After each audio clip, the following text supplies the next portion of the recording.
The lie we agree to live. Few of us actually have a decision to make about the life that we lead, at least in the sense of making the decision at a point in time and being presented with a contract to sign or a speech to give that marks the point at which our lives begin to shift.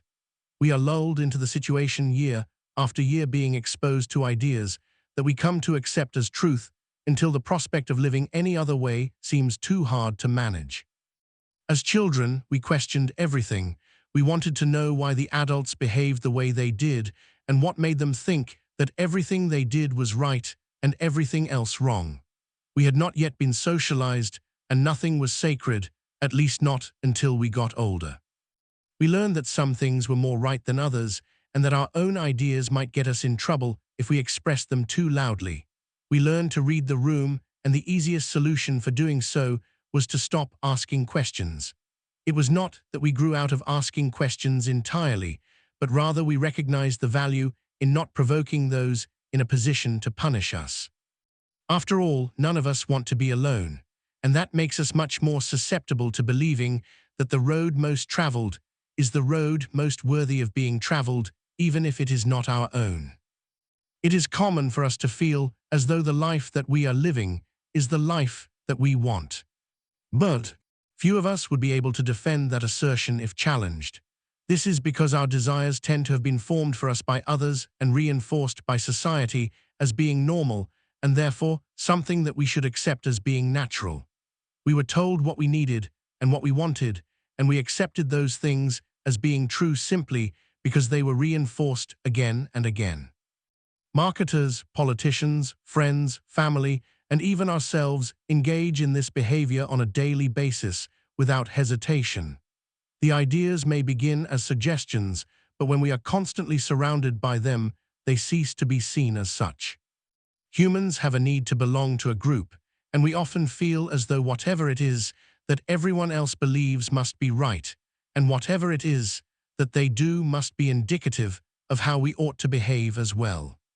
History is replete with examples of ideologies that everyone believed in that were later recognized as being ridiculous or even outright evil. It was always much easier to believe in the same things that everyone else did than to spend time thinking for ourselves. We see this same type of thinking occur in people in our day-to-day lives as well. Individuals will continue to do jobs that they do not enjoy because, at the very least, they are paying for food on the table. They will remain in relationships that have lost all meaning because it would be too difficult to move on and start anew. They wait to do the things that they want to do until some nebulous point in the future when they are not busy. All of these things make a certain amount of sense in isolation, but when we step back and look at the entire picture, we realize that it is not the picture we wanted to see. We recognize that we have let comfort dictate the way in which we live our lives, and that is when we truly understand the lie that comfort tells us. That is when we recognize the truth behind the comfort lie. For comfort rarely presents itself as such. We tell ourselves that we are being smart and practical when we convince ourselves that we will pursue our dreams someday, and we accept that it will be easier this way because things will fall into place when the timing is right. We tell ourselves that safety and stability are much more important than doing something terrifyingly wonderful, and we grow old, and it is too late, and we realize that we have settled for less than we deserve, and we ask ourselves another question that we may not want an answer to. How much have we sacrificed in the name of comfort? Modern life has given us many more options for being comfortable than we know what to do with. The things we want are much easier to acquire, and the things we need can often be acquired much more easily than in the past. We are constantly entertained and exposed to things that distract us from the uncomfortable truths that we really do not want to hear. We have so much going on in our lives that we forget about the things that used to matter to us and who we used to be. None of this really matters in the grand scheme of things because it has never been necessary for us to seek out discomfort in order to find ourselves. We need only to look at ourselves and recognize that strength lies not in the things we do, but in the things we withstand. We recognize perseverance in the adversity we overcome, and we recognize boldness in the things we do despite the difficulties we face. We learn from our failures more than we do our successes, and we gain confidence from doing the things that scare us. This same pattern persists long after we are consciously aware of it, and that is how comfort ultimately becomes a prison, because it convinces us that it knows what is best for us even as it convinces us that we are safest within its grasp. Comfort rarely grants us the things we want, and it often convinces us that the things we do not want are, in fact, things we need.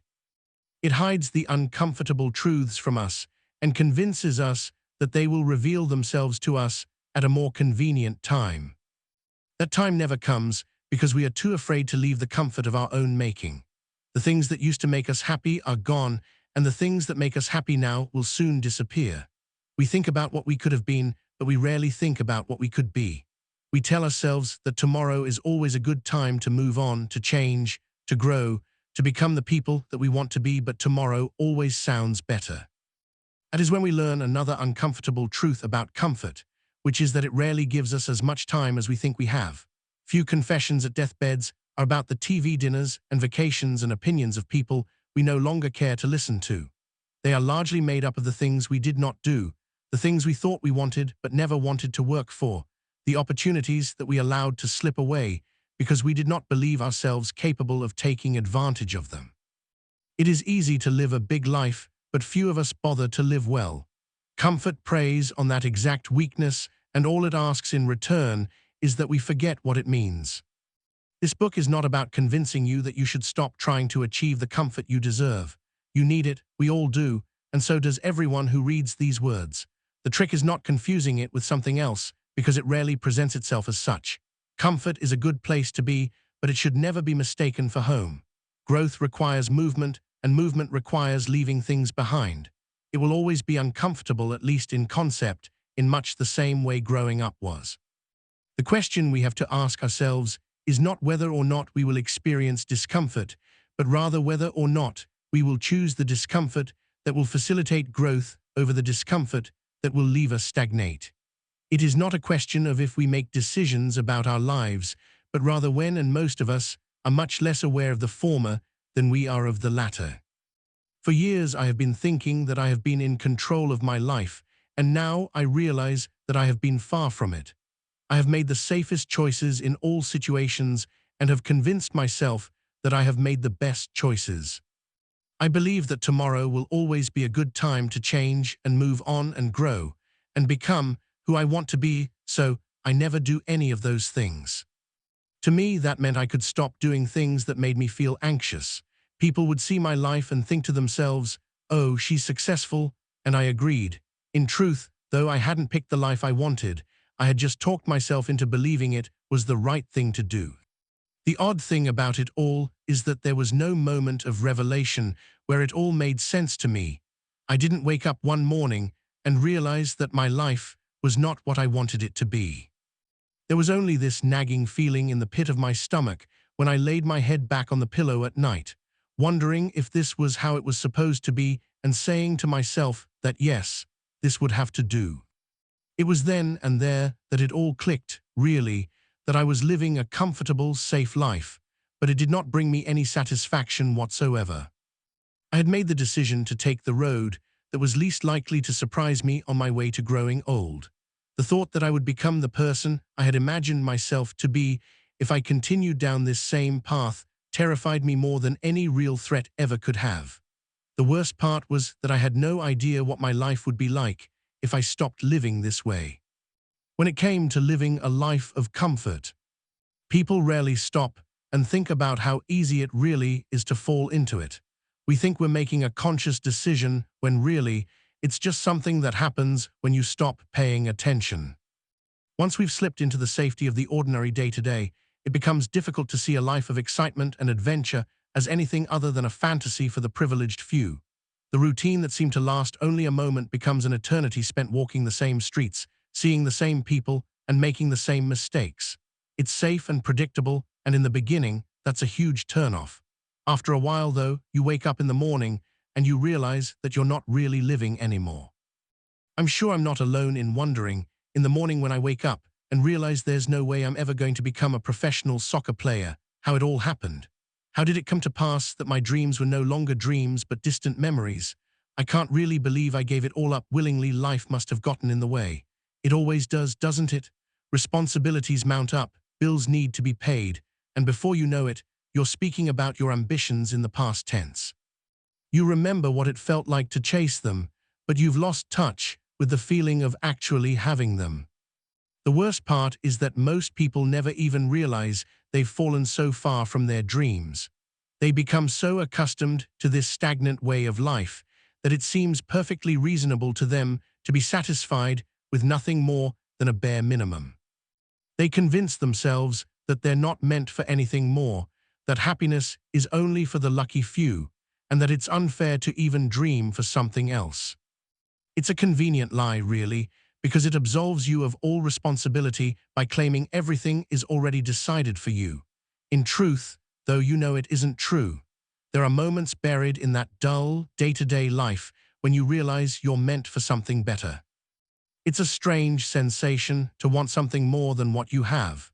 It's even stranger to admit it, really, because other people will tell you that what you want isn't an option.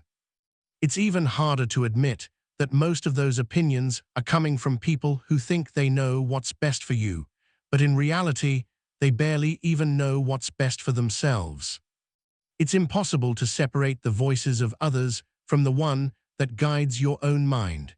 It takes an incredible amount of honesty and self-discovery to be able to truly tell the difference. It's even more difficult to admit to yourself that the things you believe are things you've learned from other people, rather than things you learned from yourself. That level of honesty is a scary prospect because it requires you to question everything you know, especially everything you've believed since childhood. It takes a lot of self-discovery to realize that the world doesn't owe you anything, and it certainly doesn't give you anything simply because you ask for it. Freedom is not a matter of choosing what you want, but rather questioning why you want it in the first place. It means looking at your past decisions with a certain level of honesty and admitting to yourself that perhaps they weren't as good as you thought they were. It means looking inward in order to decide what kind of life you really want and how you're actually going to get it. The truth is, the things you want are rarely easy to obtain. The only reason they seem like such a good idea is because there's something you believe you deserve. There will always be people who tell you what you deserve and what you don't, based on the life they've lived and the mistakes they've made. Sometimes they do it out of goodwill, and sometimes they do it without meaning to, but either way, your future is a matter of learning to separate their words from your own truth. That level of honesty is difficult, but it's necessary in learning to accept the life you want. It can be emotionally taxing to admit that the things you think you deserve are things you've learned from other people, especially when those people have done so in good faith. Even more taxing is learning to admit that some of those things are actually harmful to you, and what you need most is an honest opinion on what to do with your life. That kind of honesty is emotionally taxing, but it's something everyone has to do at some point in their lives. The worst part is learning to accept it, really, and not just brushing it aside in favor of an easy lie. People do that all the time, I think, and it makes everything so much harder because they never acknowledge the truth of the matter. I have a vivid memory of speaking to myself in the mirror while shaving and realizing that I was incredibly good at making excuses for my behavior. I would always have a justification for not doing what I wanted to do, and there wasn't anything wrong with any of those justifications. It was only when I really stopped to think about them that I realized that none of them mattered at all. The truth was, and always had been, that I was afraid. Fear rarely shouts into your ears, telling you what it wants you to hear. It's more insidious than that. It creeps up around you slowly and convinces you that the things it says are reasonable. You think to yourself that you can't possibly do all these amazing things because you just aren't prepared for them. Fear convinces you that you need to wait until a certain point in your life before you can do any of these things. It speaks in soothing tones that lead you to believe it knows what's best for you. And then, when you're standing on the edge of doing what it said you should do, it convinces you you're simply not prepared for it. There will always be things you tell yourself that are meant to keep you safe in your comfort zone, But at some point, you've got to ask yourself if you're not prepared to move forward. Readiness is not a matter of circumstance, it's a matter of determination. No one ever feels like they're ready to take on the big things in life, and that's okay. They do it anyway. They take it upon themselves to be brave in the face of adversity and realize, eventually, that there's no sense in waiting for the world to change before you change it. Readiness is its own reward, really, because you have to work for it, and it's always worth it once you achieve it. In the end, the truth is that no one ever has it all figured out. We spend our lives learning the hard way until it all clicks into place, and we realize it's not about making the right choice at the right time. It's about learning to choose what we want, no matter what it costs us. I know I'm not alone in saying that when it comes to life experiences, I regret the things I've had to do more than the things I haven't. There's a strange comfort in knowing that at least some of those regrets are things I could never change because I had to do them. The things that stick with me the most are the ones that force me to grow as a person, not just as a living being. Maybe that's all truth really is. It makes us realize the things that make us better people and forces us to grow in ways we wouldn't have if we hadn't been pushed. The last thing I know for sure is that it's incredibly hard to grow if you're always looking for signs that you're right. The truth, more often than not, is that it doesn't give you any. I know I'm not alone in wondering, in the morning when I wake up, and realize there's no way I'm ever going to become a professional soccer player, how it all happened. How did it come to pass that my dreams were no longer dreams, but distant memories? I can't really believe I gave it all up willingly. Life must have gotten in the way. It always does, doesn't it? Responsibilities mount up, bills need to be paid, and before you know it, you're speaking about your ambitions in the past tense. You remember what it felt like to chase them, but you've lost touch with the feeling of actually having them. The worst part is that most people never even realize they've fallen so far from their dreams. They become so accustomed to this stagnant way of life that it seems perfectly reasonable to them to be satisfied with nothing more than a bare minimum. They convince themselves that they're not meant for anything more, that happiness is only for the lucky few, and that it's unfair to even dream for something else. It's a convenient lie, really, because it absolves you of all responsibility by claiming everything is already decided for you. In truth, though, you know it isn't true. There are moments buried in that dull, day-to-day life when you realize you're meant for something better. The truth is, the things you want are rarely easy to obtain. The only reason they seem like such a good idea is because they're something you believe you deserve. There will always be people who tell you what you deserve and what you don't, based on the life they've lived and the mistakes they've made. Sometimes they do it out of goodwill, and sometimes they do it without meaning to. But either way, your future is a matter of learning to separate their words from your own truth. That level of honesty is difficult, but it's necessary in learning to accept the life you want. It can be emotionally taxing to admit that the things you think you deserve are things you've learned from other people, especially when those people have done so in good faith.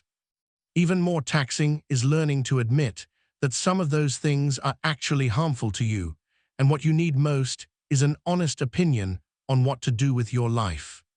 That kind of honesty is emotionally taxing, but it's something everyone has to do at some point in their lives. The worst part is learning to accept it, really, and not just brushing it aside in favor of an easy lie.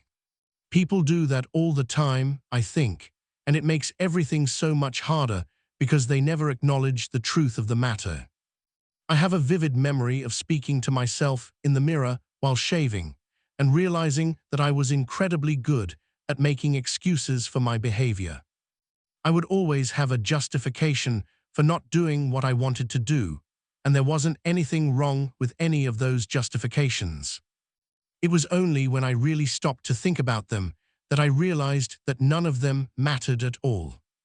The truth was, and always had been, that I was afraid. Fear rarely shouts into your ears, telling you what it wants you to hear. It's more insidious than that. It creeps up around you slowly and convinces you that the things it says are reasonable. You think to yourself that you can't possibly do all these amazing things because you just aren't prepared for them. Fear convinces you that you need to wait until a certain point in your life before you can do any of these things. It speaks in soothing tones that lead you to believe it knows what's best for you. And then, when you're standing on the edge of doing what it said you should do, it convinces you you're simply not prepared for it. There will always be things you tell yourself that are meant to keep you safe in your comfort zone, but at some point, you've got to ask yourself if you're not prepared to move forward. Readiness is not a matter of circumstance, it's a matter of determination. No one ever feels like they're ready to take on the big things in life, and that's okay. They do it anyway. They take it upon themselves to be brave in the face of adversity and realize, eventually, that there's no sense in waiting for the world to change before you change it. Readiness is its own reward, really, because you have to work for it, and it's always worth it once you achieve it. In the end, the truth is that no one ever has it all figured out. We spend our lives learning the hard way until it all clicks into place, and we realize it's not about making the right choice at the right time. It's about learning to choose what we want, no matter what it costs us. I know I'm not alone in saying that when it comes to life experiences, I regret the things I've had to do more than the things I haven't. There's a strange comfort in knowing that at least some of those regrets are things I could never change because I had to do them. The things that stick with me the most are the ones that forced me to grow as a person, not just as a living being. Maybe that's all truth really is. It makes us realize the things that make us better people and forces us to grow in ways we wouldn't have if we hadn't been pushed. The last thing I know for sure is that it's incredibly hard to grow if you're always looking for signs that you're right. The truth, more often than not, is that it doesn't give you any. People say to me, in regards to my experiences, that they think I've learned my lesson. They believe that I have realized there's something wrong with the way I used to live my life. I, on the other hand, am much more aware now that it was only the most recent step in a longer path. It's an odd sensation to understand that it's never going to stop, no matter how much I want it to. I will spend the rest of my life searching for something I can never quite find, no matter how hard I try. I think I must have confused moving forward with growing up, because as much as I thought I was changing, I was really just continuing. People do this all the time. They confuse motion with progress. They spend their lives running while standing still. I think I did it because I wanted to feel as if I was getting somewhere, but all I did in the end was stand in place. In the end, it all boils down to realization, really. No matter what you want, no matter what you need, you can't have it if you don't understand it. The easiest way to find it is to accept that you might have misunderstood it. It's a strange way to think about things, I know, but in the end, it's the most honest one there is. I think this is the way I've chosen to be grateful for the things I've had to do and the experiences I've lost. They've changed me in ways that I'm still only beginning to understand. And in the end, that's all I can really ask for from anything. As long as my calendar has been full and my life busy, I can keep avoiding those dreaded questions underneath. Busyness becomes another form of comfort as it allows me to procrastinate on the real work and decision-making on if I am living a life worth living or just another ordinary one. The truth is, most of the time we are comfortable, but we do not realize it because we fill our time with unimportant tasks such as answering emails, attending meetings, cleaning, and reading the news. Then, by the end of the week, we realize that the dream we promised ourselves to pursue never happened. We are tired and frustrated because we do not feel like we accomplished anything meaningful, even though we were busy the whole week. I have realized that the questions we tend to avoid the most are the ones that should be asked the loudest. They quietly linger at the back of our mind, trying to peek through and remind us of the uncomfortable truth. Are we living according to our terms or someone else's? What would we do if we had no fear? What if this was the last day of our life and nothing else mattered?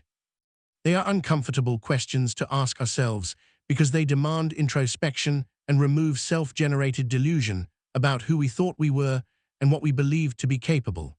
It is more comfortable to lie to ourselves and do what society tells us rather than take a hard look at who we have truly become and where we wanted to be instead. However, it is only through this uncomfortableness and truth that change can begin. You see, change does not begin in actions, it begins with a new perspective. Before our behaviors improve, our thinking must evolve. We need to stop asking the how questions and begin asking what questions. The transition from the how to the what might not seem as consequential as it should be, but it is the only way we can identify what we need to change. Once we can clearly identify what needs to change, the how will not seem so challenging. What we must understand is that growth never took place in a space of comfort, but rather the opposite. It demands that we remove parts of ourselves that do not align with who we want to be and challenge our beliefs about what we thought was possible. Growth requires you to do things you do not know you are capable of doing, which in itself can be scary because it is an extremely personal undertaking. There is no end point where everything becomes comfortable because, at every stage, you evolve to be a more sophisticated version of yourself. Even people who seem fearless still struggle with feeling confident enough to pursue their dreams. The only difference is that they learn to make peace with the fact that they will be uncomfortable throughout their journey, and their fear no longer dictates their behavior. Even then, they still face the same fears, but at a point in life where their willingness to be uncomfortable is higher than their unwillingness. Looking back at my life, I realized that most of the things I thought defined me rarely did. Instead, it was the small decisions made under nobody's watch that determined the person I became. The decision to speak up, do the right thing, or accept responsibility over circumstances defined who I was. These decisions seldom come with fanfare, and they are mostly overlooked at the time. Still, they become the defining aspect of your life after a long time. Maybe that is the reason truth feels so punishing, because it demands we own up to some decisions we sought to justify. It makes us understand that while external circumstances may not be under our control, how we react to them always is. That freedom from choice can be overwhelming at times, but it should also free us since it allows us to transform our own narrative. There is this question that always seems to haunt me, no matter how low or how high I am in life, that always exposes the untruth in my life. Who would I become if I was fearless? Not who would I become if I stopped fearing, for I believe I will always fear something in life. Fearing itself is not what has kept me from living the life I desire, but rather the judgment of that fear has defined me. Fear has walked with me in my discovery, my failures, my art, and my relationships, in the empty office where I write, in the empty canvases where I paint, and the empty words where I speak from. The goal was never to stop fearing, but to stop fearing the ending word. For a very long time, I believed people who fear do not live the same life as those who do not. I believed that courageous people wake up and do different things than those who fear.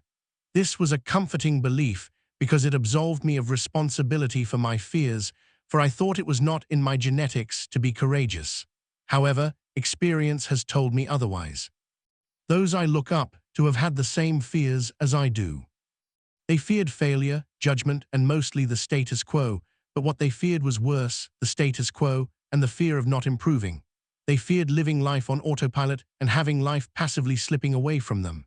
The difference was they identified at a point in their life where the fear was no longer a choice but a necessity, and it was through this necessity that they redefined their lives for the better. This is when they began asking bigger questions rather than smaller ones. Not who I would become if I was fearless, but rather who I would become if I was willing to do this. Being ready and being willing are not the same, and while the first tends to be circumstantial, the latter is mostly in our control. Circumstances rarely change, but we do if we allow them to.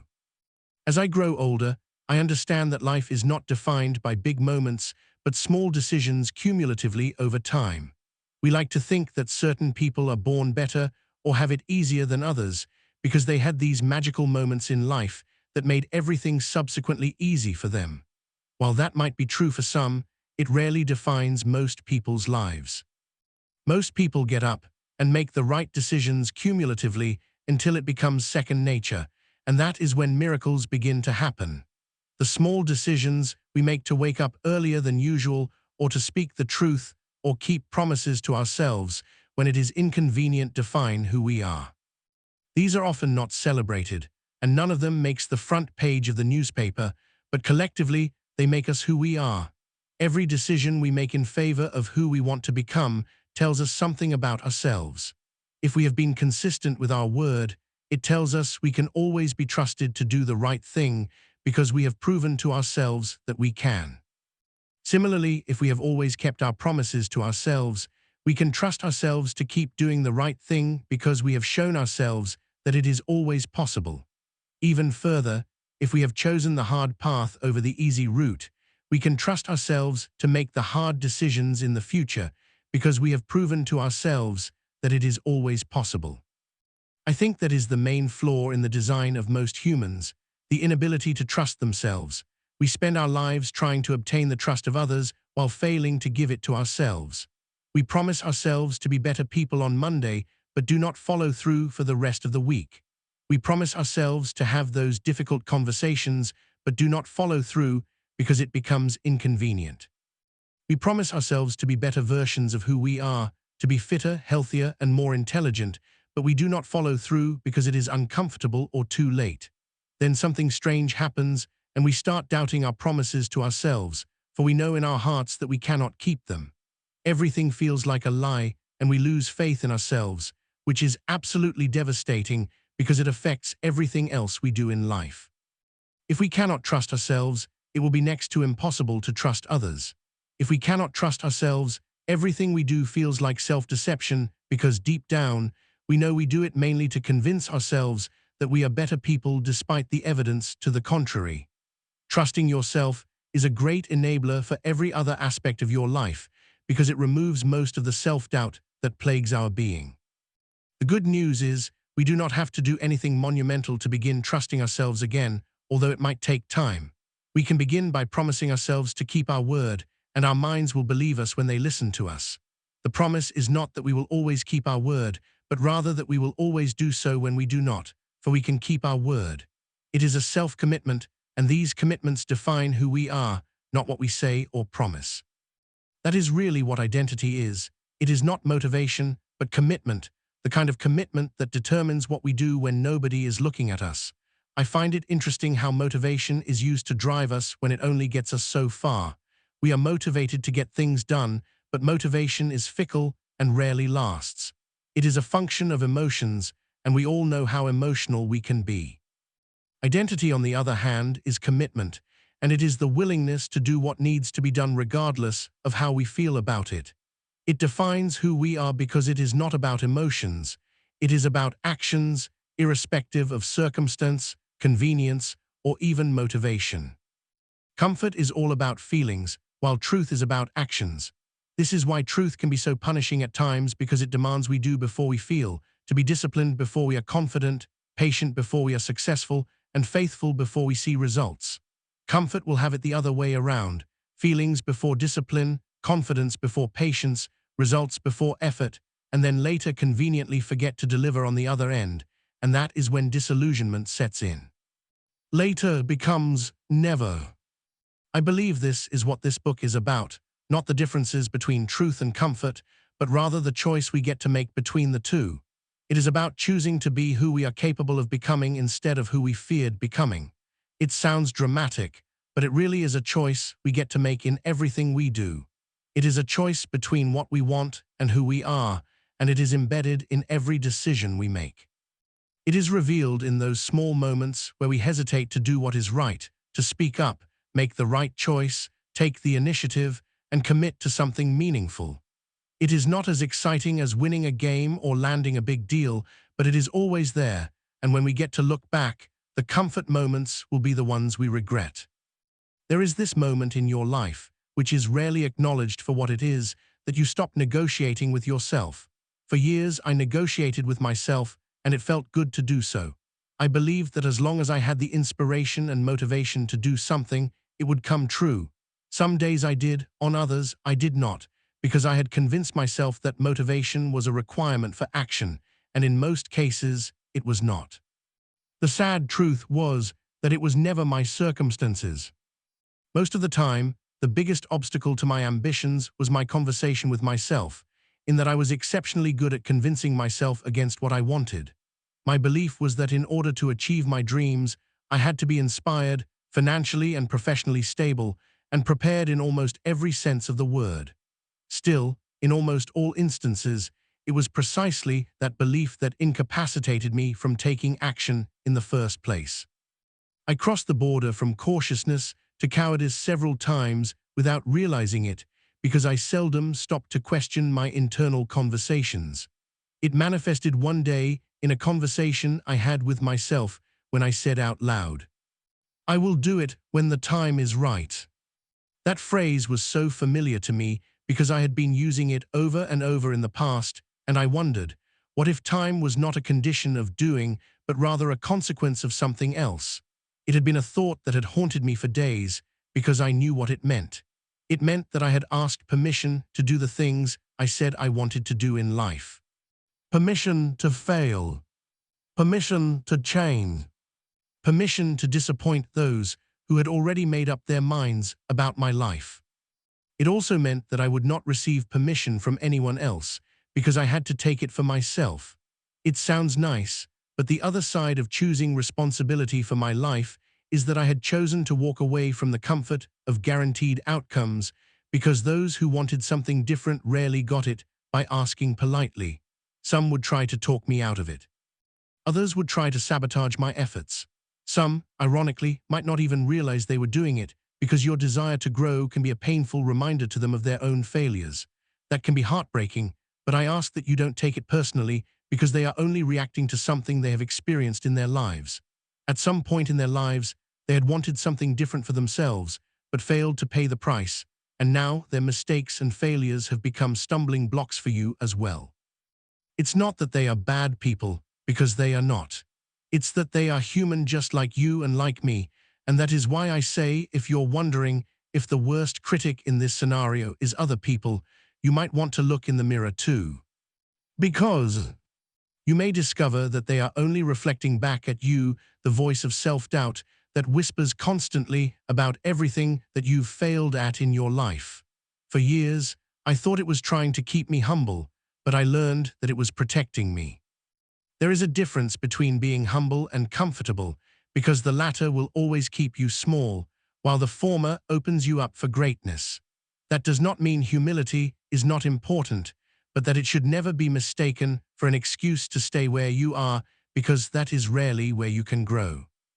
It is potential that demands risk, exposure, and sacrifice, and it is that same potential that will force us to become who we need to be in order to attain whatever it is we want to achieve in life.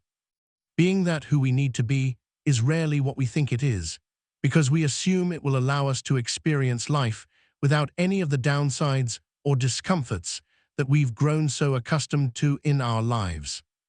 Perhaps it is not, because those things define what we're made of more than they break us.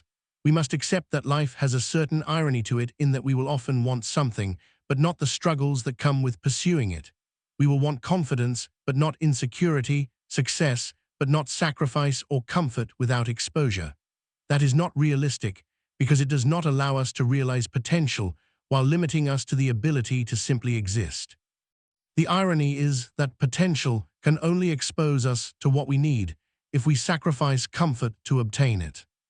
Perhaps it is not surprising that truth is rarely easy, because it always demands something from us first before giving us anything in return. It demands that we grow in ways that allow us to be independent from others' expectations and comfort zones. That we build character quietly when no one is looking. And that we choose not to stay in the places we are told to stay by those who think they know what is best for us. It demands that we change, and it will rarely stop until we have made real changes within ourselves. That sounds like a lot to ask, but it really is not. Because those demands rarely come in large doses, but rather in little ways that we fail to notice, because they are often disguised as simple decisions that we can easily overlook. They are things like waking up tomorrow and refusing to negotiate with that voice inside your head that tells you otherwise. They are asking ourselves questions at those moments when the voice of doubt is screaming the loudest.